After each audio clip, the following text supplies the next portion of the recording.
کہاں گئی وہ مائیں اور کہاں گئے وہ باپ جو اپنے بچوں کو اس لیے پالتے ہیں کہ اللہ تعالیٰ کے دین کے خادم وہ بنے اور اللہ تعالیٰ کے دین کا نام روشن کرے۔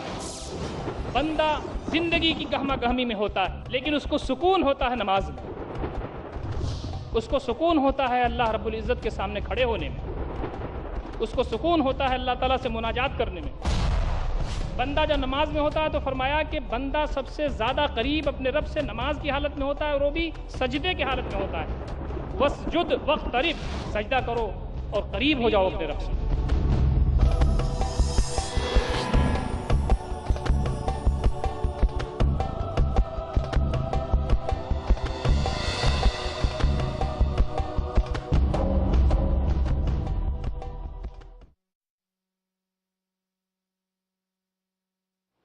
الحمد للہ رب العالمین والعاقبۃ للمتقین والصلاة والسلام علی اشرف الانبیاء والمرسلین نبینا محمد وعلی آلہ وصحبہ اجمعین، اما بعد۔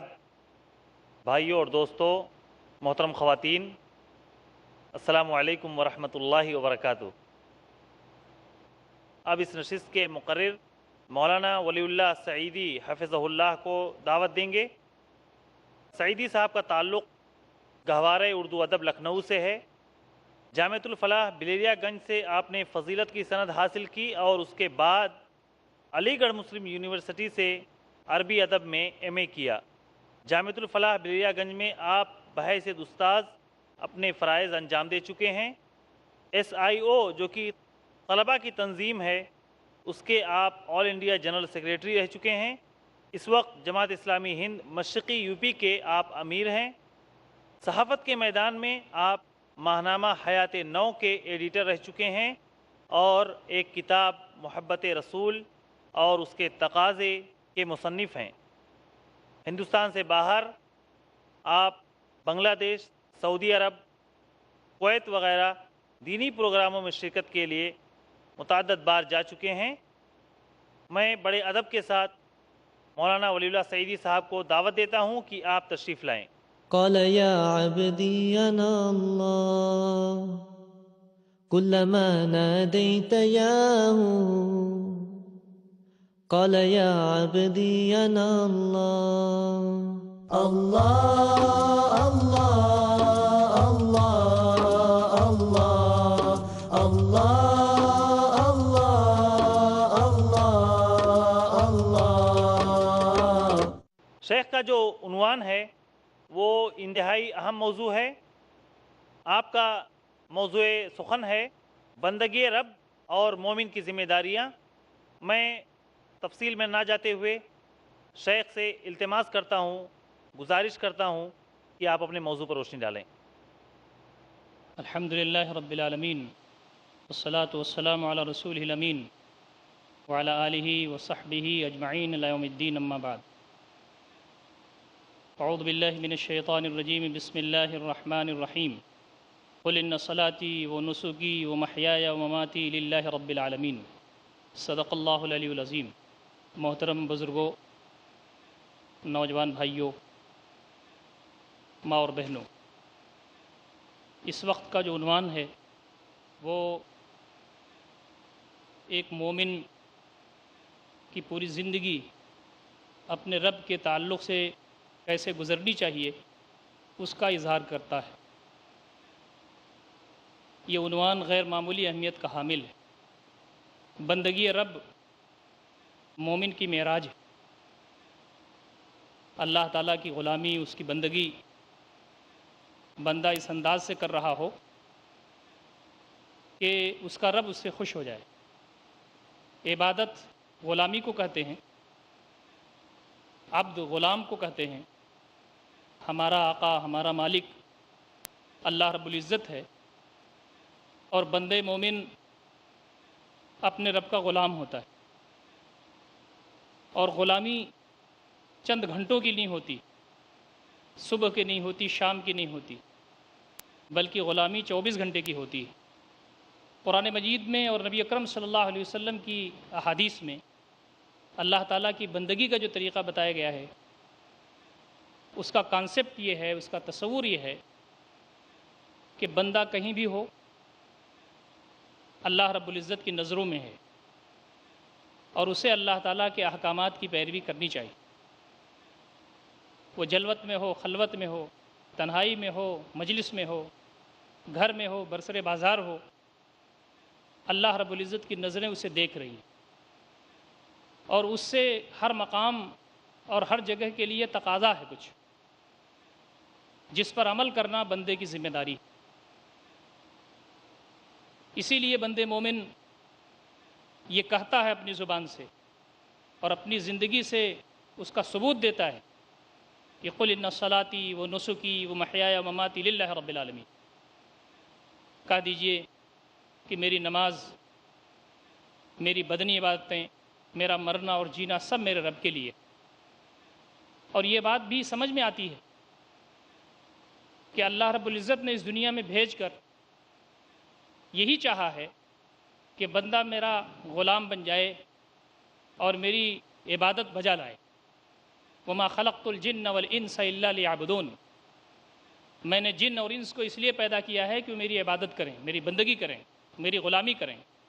تو یہ جذبہ ہمیشہ بندے مومن کے دل میں رہتا ہے کہ وہ اللہ رب العزت کی بندگی اور اس کی غلامی کو بجا لائے، اور اگر اس سلسلے میں کوئی کوتاہی ہو رہی ہے تو فوراً اس کی طرف متوجہ ہو اور اللہ رب العزت سے دعا مانگے، اس سے مغفرت چاہے اور آئندہ کی زندگی اپنی درست کر۔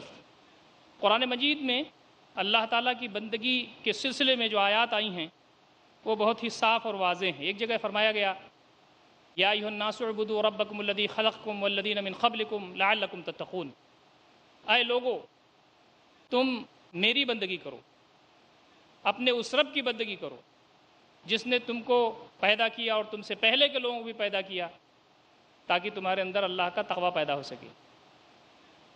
عبادت اور بندگی کا جو حاصل ہے وہ اللہ رب العزت کا تقوی ہے۔ بندگی بے معنی ہے اگر اللہ رب العزت کا تقوی بندے کے اندر نہ پیدا ہو۔ ہم یہ دیکھتے ہیں کہ چاہے وہ نماز ہو، چاہے وہ روزہ ہو، چاہے وہ زکوٰۃ ہو یا حج ہو، ان ساری چیزوں کے پیچھے اللہ رب العزت کا تقوی ہے۔ یہ جو بندگی ہے اور بندگی کے جو اعلیٰ مظاہر ہیں، یہ تو بندگی پوری زندگی ہے، لیکن یہ جو بندگی کے اعلیٰ مظاہر ہیں اس میں بھی اس کے پیچھے اللہ رب العزت کا تقوی ہے۔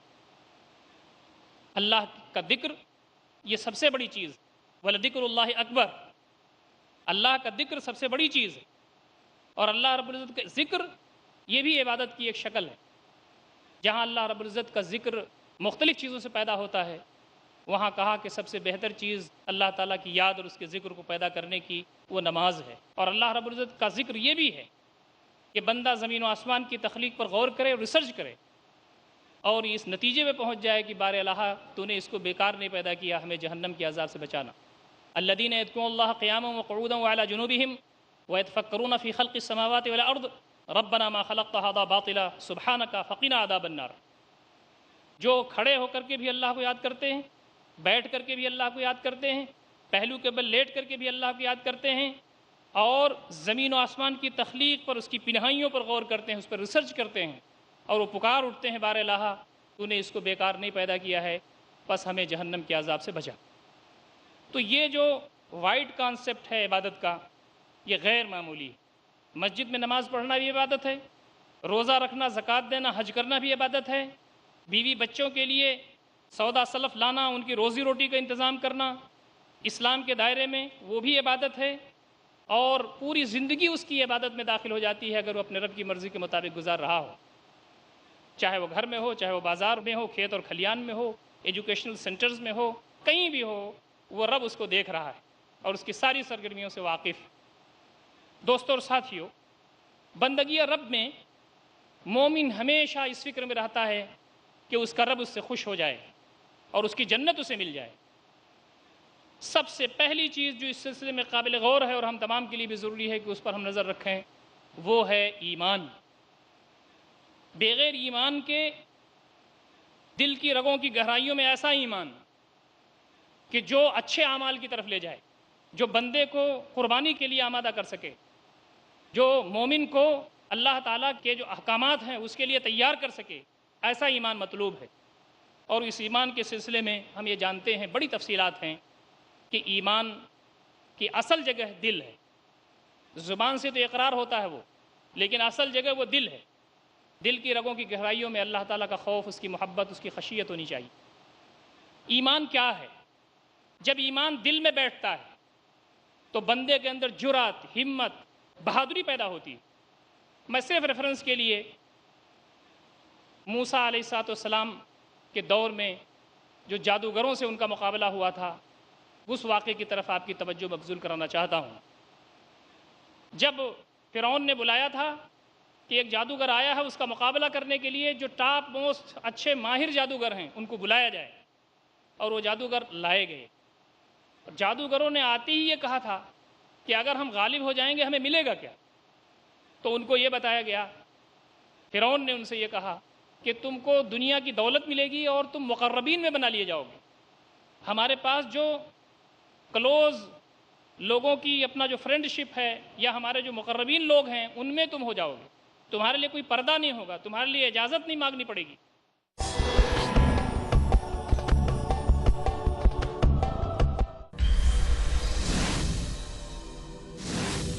احادیث رسول اللہ صلی اللہ علیہ وسلم اسلام کی پاکیزہ تعلیمات کا سرچشمہ ہے۔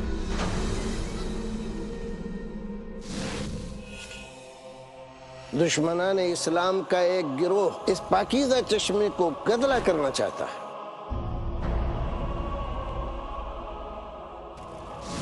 اس باطل گروہ کی نقاب کشائی کے لیے دیکھیے ہمارا پروگرام انکار حدیث ایک باطل تحریک، شیخ رضا اللہ عبدالکریم مدنی کے ساتھ، صرف پیس ٹی وی اردو پر۔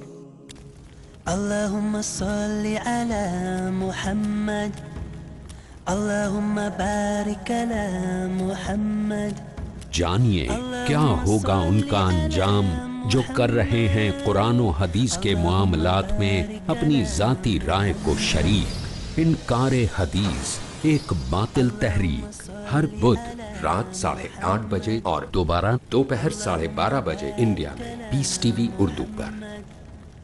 اللهم صل على محمد۔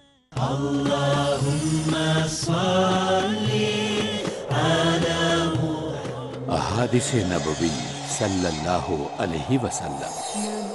حضرت جریر بن عبداللہ رضی اللہ عنہ نے بیان کیا کہ رسول اللہ صلی اللہ علیہ وسلم نے فرمایا، جو لوگوں پر رحم نہیں کھاتا اللہ بھی اس پر رحم نہیں کھاتا۔ صحیح بخاری جلد نمبر 9، کتاب التوحید، باب نمبر 2، حدیث نمبر 7376۔ جھوٹ کا اندھیرا کتنا ہی گہرا کیوں نہ ہو، سچائی کی ایک کرن اسے مٹا دینے کے لیے کافی ہے۔ ہر پہلو، ہر نظریہ، ہر نقطہ سچ کا، ہر دم، ہر پل، ہر لمحہ سچ کو پیش کرنے کی جستجو۔ آئیے میرے ساتھ اور حق کو جانیے۔ عالم انسانیت کے لیے سچائی کی روشنی۔ ڈاکٹر ذاکر نائک پیش کریں گے اظہار حق۔ اگلا پروگرام پیس ٹی وی اردو پر۔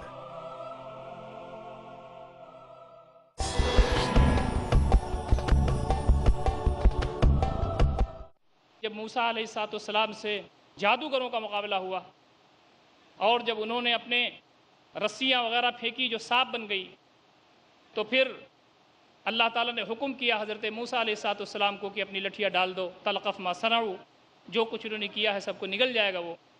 اس کو دیکھ کر جادوگروں نے یہ سمجھ لیا کہ یہ کچھ بھی ہو سکتا ہے، جادو نہیں ہو سکتا، اور اس کے نتیجے میں چونکہ موسیٰ علیہ السلام کی دعوت کو وہ پہلے سے سن چکے تھے، اس لیے فَأُلْقِيَ السَّحَرَةُ ساجدین، سجدے میں گر گئے وہ۔ فرعون نے کہا کہ میری اجازت کے بغیر تم ایمان لے آئے، میں تمہارے ہاتھ اور پیر مختلف سمتوں سے کٹا کر تمہیں سولی پر چڑھوا دوں گا۔ جو اس وقت جواب دیا تھا جادوگروں نے، وہ یہی کہا تھا کہ ہم تو اپنے رب پر ایمان لے آئے، فَقْدِ مَا أَنْتَ قَادٍ، ہم تو اپنے رب پر ایمان لے آئے ہیں، اور تم اس دنیا کی زندگی میں جو چاہو کر لو، ہم اس سے پھرنے والے نہیں ہیں۔ آمنت برب موسیٰ و ہارون، ہم تو موسیٰ اور اس کے رب پر ایمان لے آئے ہیں، اور آخر میں انہوں نے دوسری جگہ قرآن مجید میں ہے انہوں نے دعا کی جب ان کو سولی پر لے جایا جانے لگا، ربنا افرغ علینا صبرا، میرے مالک صبر ہمارے اوپر اڈیل دے۔ ابھی تو وہ چند کوڑیوں کے لیے محتاج تھے اور وہ لالچ میں تھے، لیکن جب ایمان ان کی دل کی رگوں میں پیوست ہو گیا تو ان کے اندر جرأت پیدا ہو گئی، ہمت پیدا ہو گئی، بہادری پیدا ہو گئی، اور انہوں نے وقت کے جابر اور ظالم بادشاہ کے سامنے بھی اس کا اظہار کرنے میں ان کو کوئی تکلف محسوس نہیں ہوا۔ یہ ایمان غیر معمولی ہے اور بندگی رب کا یہ سب سے پہلا مظہر ہے۔ اس سلسلے میں ہمارا ایمان کہاں ہے؟ ہم کو اس کو دیکھنے کی ضرورت ہے۔ چھوٹی سی چیز، چھوٹا سا مفاد، دنیا کی چھوٹی سی رنگینی، دل فریبی، کیا ہمارے قدموں کو پکڑ لیتی ہے؟ کیا ہمارے ایمان کو ڈاواڈول کر دیتی ہے؟ کیا ہماری زندگی میں ہلچل مچا دیتی ہے؟ یا ہم اپنے دین پر ایمان میں ثابت قدم رہتے ہیں؟ دوسری چیز صبر و ثبات ہے، صبر و استقامت۔ بندگی رب کا دوسرا پڑاؤ صبر و استقامت۔ صبر و استقامت غیر معمولی چیز۔ ان الذين قالوا ربنا الله ثم استقاموا تتنزل عليهم الملائكة الا تخافوا ولا تحزنوا وابشروا بالجنة التي كنتم توعدون۔ بے شک وہ لوگ جنہوں نے کہا ہمارا رب اللہ ہے، پھر اس پر جم گئے، ایسے لوگوں پر فرشتے نازل ہوتے ہیں، خوف نہ کھاؤ، غم نہ کرو، ہم تمہارے دوست ہیں اس دنیا کی زندگی میں بھی اور آخرت میں بھی، اور جنت میں تمہارے لیے وہ ساری چیزیں ہیں جس کا تم سے وعدہ کیا جا رہا ہے۔ یہ غیر معمولی چیز ہے۔ ہم تمام کو یہ چیز میسر ہے کہ نہیں میسر؟ اللہ تعالیٰ کے دین کے راستے پر ہم جمتے ہیں کہ نہیں؟ بغیر ایمان کے جماؤ ہو ہی نہیں سکتا۔ دل میں اگر اللہ رب العزت کی محبت، اس کا خوف اور اللہ رب العزت کی کبریائی کا احساس ہوگا، اور یہ کہ جو کچھ وہ چاہتا ہے اس دنیا میں وہی ہوتا ہے، یہ چیز اگر ہمارے اندر ہوگی تو یقین جانیے کہ پھر ہم اللہ کے راستے میں جم سکیں گے۔ ایک صحابی نے اللہ کے رسول صلی اللہ علیہ وسلم پوچھا کہ سب سے بہتر چیز کیا ہے میرے لیے؟ آپ نے کہا قل آمنت باللہ ثم استقم، تم یہ کہو کہ میں اللہ تعالیٰ پہ ایمان لایا اور پھر اس پر جم جاؤ۔ تیسری چیز جو اللہ تعالیٰ کی عبادت اور اس کی بندگی کا مظہر ہے وہ یہ ہے کہ بندہ زندگی کی گہما گہمی میں ہوتا ہے، لیکن اس کو سکون ہوتا ہے نماز میں، اس کو سکون ہوتا ہے اللہ رب العزت کے سامنے کھڑے ہونے میں، اس کو سکون ہوتا ہے اللہ تعالیٰ سے مناجات کرنے میں۔ بندہ جب نماز میں ہوتا ہے تو یناجی ربہ، وہ اپنے رب سے مناجات کرتا ہے۔ بندہ جب نماز میں ہوتا ہے تو فرمایا کہ بندہ سب سے زیادہ قریب اپنے رب سے نماز کی حالت میں ہوتا ہے، اور وہ بھی سجدے کی حالت میں ہوتا ہے۔ وَاسْجُدْ وَاقْتَرِبْ، سجدہ کرو اور قریب ہو جاؤ اپنے رب سے۔ میں ایک مثال صرف آپ کو دیتا ہوں۔ ایک صحابی ہیں ربیعہ بن کعب الاسلمی، نبی اکرم صلی اللہ علیہ وسلم کی خدمت فرماتے تھے، وضو کا پانی لے آتے تھے، حاجت کے لیے پانی لے آتے تھے، نبی اکرم صلی اللہ علیہ وسلم کا آپ کی خدمت پہ لگے رہتے تھے۔ ایک دن آپ صلی اللہ علیہ وسلم ان سے غیر معمولی متاثر ہوئے اور خوش ہوئے، اور آپ نے کہا ربیعہ تم کو جو مانگنا ہے مانگ لو۔ انہوں نے کہا اللہ کے رسول اسألک مرافقتک فی الجنہ، میں آپ سے آپ کی جنت میں آپ کی رفاقت مانگتا ہوں۔ آپ کا رتبہ غیر معمولی ہے، آپ پتہ نہیں کن درجات میں ہوں گے، ہمیں اس کا علم نہیں ہے۔ اللہ کے رسول ہم تو یہاں آپ کی خدمت پہ معمور ہیں، ہم آپ کی خدمت کر رہے ہیں، آپ کے ساتھ رہتے ہیں، اٹھتے بیٹھتے ہیں۔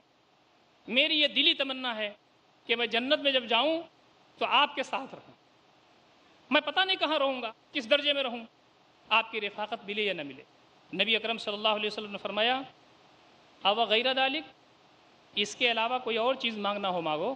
کہا نہیں اللہ کے رسول مجھے یہی چاہیے، اسألک مرافقتک فی الجنہ، میں آپ کا ساتھ جنت میں چاہتا ہوں، جیسے یہاں آپ کا ساتھ ہے ایسی جنت میں بھی آپ کا ساتھ مجھے ملے۔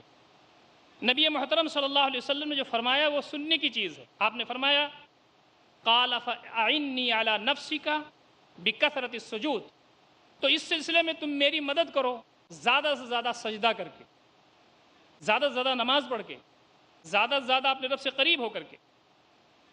اگلا جو مظہر ہے دوستوں اور ساتھیوں جو غیر معمولی اہمیت کا حامل ہے، وہ مال و اسباب میں اللہ رب العزت کو یاد کرنا ہے۔ مال بندے کو ملتا ہے، اللہ رب العزت کی یاد اس سے بھول جاتی۔ مال و اسباب اور خوشحالی بندے کو حاصل ہوتی تو اللہ رب العزت کا استحضار کم ہو جاتا ہے، مال میں وہ دیوانہ ہو جاتا ہے، مال میں پڑھ کر کے وہ اللہ رب العزت کے دین سے اور اس پر عمل کرنے سے غافل ہو جاتا ہے۔ اسی لیے کہا گیا ہے یا ایھا الذین آمنوا لا تلھکم اموالکم ولا اولادکم عن ذکر اللہ، اے لوگوں جو ایمان لائے ہو تمہارے مال اور تمہاری اولاد اللہ کے ذکر سے غافل نہ کر دیں۔ ومن یفعل ذلک فاولئک هم الخاسرون، ایسا جس کے ساتھ ہو جائے وہی خسارہ پانے والا ہے۔ مال دے کر کے اللہ تعالیٰ آزماتا ہے، مال لے کر کے اللہ تعالیٰ آزماتا ہے۔ اس سلسلے میں بندے مومن کا جو رول ہوتا ہے وہ یہ ہے کہ حلال اور جائز طریقے سے مال کماتا ہے اور احساس ذمہ داری کے ساتھ اس کو خرچ کرتا ہے، اس لیے کہ اللہ تعالیٰ کے ہاں اس کو جواب دینا ہے کہ مال کہاں سے کمایا اور مال کو کہاں سے خرچ کیا، اس کے ذرائع کیا تھے خرچ کرنے کے۔ دوستوں اور ساتھیوں، اس سلسلے میں ہمیں جو چیزیں ملتی ہیں وہ غیر معمولی ملتی ہیں۔ نبی اکرم صلی اللہ علیہ وسلم کی بارگاہ میں ایک صحابی موجود ہے، نبی اکرم صلی اللہ علیہ وسلم درس دے رہے ہیں، من یقرض اللہ قرضا حسنا فیضاعفہ لہ اضعافا کثیرا، کون ہے جو اللہ تعالیٰ کو قرض دے گا، اور ایسا قرض نہیں، اللہ تعالیٰ اس قرض کو کئی گنا ملٹی پلائی کرے گا اور اس کے لیے بہترین اجر ہے اللہ رب العزت کے یہاں۔ ایک صحابی ہیں جن کا نام ہے ابو الدحداح رضی اللہ تعالیٰ عنہ، نبی اکرم صلی اللہ علیہ وسلم کی مجلس میں بیٹھے ہوئے ہیں، وہ کہتے ہیں اللہ کے رسول کیا اللہ تعالیٰ کو بھی قرض دیا جاتا ہے؟ نبی صلی اللہ علیہ وسلم نے کہا ہاں، اللہ تعالیٰ کو قرض دیا جاتا ہے، اللہ تعالیٰ اس کو کئی گنا کر کے واپس کرے گا جب تمہیں ضرورت ہوگی اور زیادہ ضرورت ہوگی وہاں آخرت میں۔ کہا اللہ کے رسول میرا ایک باغ ہے اس کو آپ قرض حسن میں لے لیجئے۔ آگے کی بات جو مجھے کرنی ہے وہ یہ ہے کہ اس باغ میں ایک چھوٹی سی جھوپڑی بنائے ہوئے تھے، اس میں ان کی اہلیہ رہتی تھیں، وہ گئے تو باغ میں گھستے نہیں ہیں، دور سے پکارتے ہیں ام الدحداح نکل آؤ، باغ سے نکل آؤ۔ جب انہوں نے آواز دی تو باہر نکل کے انہوں نے کہا کیا بات ہے؟ کہا کہ میں نے نبی اکرم صلی اللہ علیہ وسلم کو یہ باغ قرض کے طور پر، قرض حسن کے طور پر دے دیا ہے، اب ہمارے لیے یہ جائز نہیں ہے کہ ہم اس میں رہیں۔ بیوی نے کیا کہا؟ بیوی نے کہا کہ اے شوہر نامدار، یہ عمل آپ کا مبارک ہو، ہمیں اللہ رب العزت سے قوی امید ہے کہ جنت میں اس سے بہتر باغات سے وہ ہمیں نوازے گا۔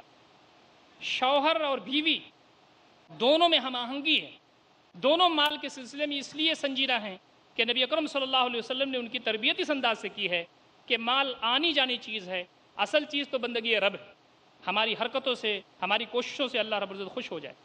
مجھے اس وقت حضرت عمر رضی اللہ تعالیٰ عنہ کی وہ حدیث یاد آ رہی ہے جو ایلا کے باب میں حضرت بخاری اور حضرت مسلم دونوں نے اس کو روایت کیا ہے کہ ایک مہینے تک نبی اکرم صلی اللہ علیہ وسلم نے اپنی ازواج مطہرات سے کنارہ کشی اختیار کی تھی، نئی نئی شریعت تھی، لوگ سمجھ نہیں پا رہے تھے کیا ہے، صحابہ کرام کی حالت غیر تھی کہ نبی اکرم صلی اللہ علیہ وسلم نے یہ کیا فرما دیا، کسی کی ہمت نہیں ہو رہی تھی کہ نبی صلی اللہ علیہ وسلم سے بات کر لے۔ ایک اونچی جگہ تھی جس پر آپ قیام فرماتے تھے، ایک غلام سامنے بیٹھا ہوا تھا۔ حضرت عمر کی روایت ہے یہ، وہ کہتے ہیں کہ میں اٹھا، میں گیا، میں نے کہا غلام سے کہ کہہ دو کہ عمر ملنے آیا ہے۔ اس نے مجھے دیکھا، نبی اکرم صلی اللہ علیہ وسلم کو دیکھا، خاموش ہو گیا۔ کہا رہے ہیں فرفعت صوتی، میں نے اپنی آواز اور تیز کی کہ نبی صلی اللہ علیہ وسلم سے کہو کہ عمر ملنے آیا ہے۔ پھر اس نے مجھے دیکھا اور نبی صلی اللہ علیہ وسلم دیکھا، خاموش ہو گیا۔ کہہ رہے ہیں تیسری مرتبہ میں نے اور آواز تیز کی اور کہا کہ اپنی بیٹی حفصہ کے بارے میں بات کرنے نہیں آیا ہوں بلکہ آپ کی خیریت دریافت کرنے آیا ہوں۔ آواز نبی اکرم صلی اللہ علیہ وسلم تک پہنچ گئی، غلام نے آنے کا اشارہ کیا۔ حضرت عمر کہتے ہیں میں پہنچا تو کیا دیکھتا ہوں کہ نبی اکرم صلی اللہ علیہ وسلم ایک چادر اوڑھے ہوئے ہیں، ایک پہنے ہوئے ہیں، چادر کو سمیٹتے ہوئے بیٹھے۔ وَإِذَا الْحَصِيرُ قَدْ أَثَّرَ فِي جَنبِهِ، میں نے دیکھا کہ چٹائی کا نشان آپ کے پہلوئے مبارک پر پڑا ہوا ہے۔ وَقَبْضَةٌ مِّن شَعِيرٍ، مٹھی بھر جو ہے جو کونے میں ہے۔ وَأَفِيقٌ مُعَلَّقٌ، ایک چمڑا ہے جو دباغت کے لیے لٹکا ہوا ہے۔ کہہ رہے ہیں فَابْتَدَرَتْ عَيْنَايَ، میری آنکھیں چھلک پڑی، میں رونے لگا۔ نبی اکرم صلی اللہ علیہ وسلم نے فرمایا مَا يُبْكِيكَ يَا عمر، عمر تم کو کس چیز نے رلا دیا، کیوں رونے لگے؟ ابھی آئے، کوئی بات نہیں کی اور رونے لگے۔ انہوں نے کہا کہ اللہ کے رسول میں کیوں نہ روؤں، انت رسول اللہ وصفوتہ، آپ اللہ کے رسول اس کے چنندہ بندے ہیں۔ وذالک قیصر و کسریٰ فی الثمار والانہار، اور وہ قیصر و کسریٰ اللہ کے دشمن مال و اسباب کے ڈھیر میں ہیں، چاندی اور سونے کے انبار میں ہیں، ان کا یہ حال اور آپ کا یہ حال۔ حضرت عمر کہہ رہے ہیں کہ نبی اکرم صلی اللہ علیہ وسلم نے ایک جملہ ارشاد فرمایا، میرے آنسو بند ہو گئے۔ نبی اکرم صلی اللہ علیہ وسلم فرمایا عمر کیا تمہارے لیے بہتر نہیں ہے کہ ان کے لیے دنیا ہو اور تمہارے لیے آخرت ہو؟ ایک دوسری روایت میں آپ نے فرمایا کہ میری مثال تو اس مسافر کی سی ہے جو سفر آخرت پر جا رہا ہے، دنیا ایک شجر سایہ دار ہے، چند گھنٹے اس کے نیچے آرام کرنے کے لیے لیٹ گیا ہے۔ دوستو، مال کے سلسلے میں، اسباب کے سلسلے میں بندے مومن ہمیشہ کلیئر رہتا ہے اور ہمیشہ اس کا ذہن صاف رہتا ہے، وہ ہمیشہ محنت اور مشقت کا عادی ہوتا ہے، اس کے اوپر خوشحالی آئے یا بدحالی آئے۔ اسی لیے کہا گیا ہے کہ اللہ کے جو بندے ہوتے ہیں وہ عیش و عشرت پسند نہیں ہوتے، وہ تو رف اور ٹف ہوتے ہیں۔ زندگی میں اللہ رب العزت کے دین کی اقامت کے لیے کوئی بھی مرحلہ ان کے سامنے آ سکتا ہے، تو بندے مومن بندگی رب کے سلسلے میں، مال کے سلسلے میں اس کا کانسیپٹ حد درجہ کلیئر ہوتا ہے۔ ایک اور پڑاؤ جس پر بڑی سنجیدگی کے ساتھ بندگی رب کے سلسلے میں مومن کے کردار کھل کر کے سامنے آتا ہے، وہ ہے اولاد۔ اولاد کے سلسلے میں ہر آدمی پریشان۔ لا تلہکم اموالکم ولا اولادکم عن ذکر اللہ انما اموالکم واولادکم فتنہ۔ یہ ساری تعلیمات جو قرآن میں موجود ہیں وہ یہ بتاتی ہیں کہ اولاد کے سلسلے میں بھی آدمی کو سنجیدہ ہونا چاہیے۔ اولاد دعا کر کے مانگی جانی چاہیے۔ اولاد جب اپنے گھر آ جائے تو اس کی تربیت کا مکمل منصوبہ ہونا چاہیے اور اس کے لیے دعا کی جانی چاہیے، اور صدقہ جاریہ بننے کے لیے جو بھی شکلیں ہو سکتی ہیں اس پر عمل کرنا چاہیے۔ یہ ساری تفصیلات جو اسلام کی ہیں وہ یہ بتاتی ہیں کہ یہ امانت ہیں، اور امانت کے بارے میں تمہیں ایک دن پوچھ گچھ ہوگی۔ اللہ